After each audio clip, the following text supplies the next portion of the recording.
Je m'appelle Jérôme Solem, donc moi à la base je suis ingénieur d'environnement. J'ai fait un début de carrière dans le BTP, chef de projet, conducteur de travaux. Puis un jour j'ai décidé un petit peu de changer de vie et je suis parti naviguer.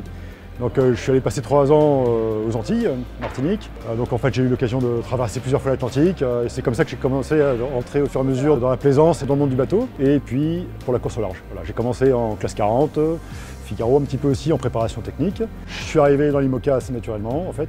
Et puis voilà, donc j'ai été amené à rencontrer Sébastien Rogue, à travailler pour eux déjà dès cet été, voilà, quand on était en chantier. J'ai eu l'occasion de faire plusieurs choses en technique, que ce soit matelotage, de façon très générale, tout ce qui est l'accastillage du bateau, la mécanique, etc. Là, j'ai une casquette un peu plus composite.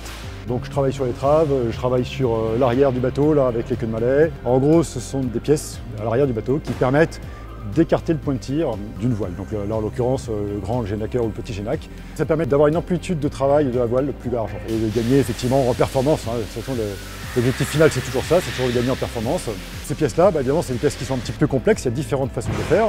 Nous, on a choisi avec un architecte de les faire d'une certaine façon. On part sur une pièce en tétraèdre, en gros, un 4 pieds qui viennent se prendre sur le bras, donc certainement beaucoup plus costaud.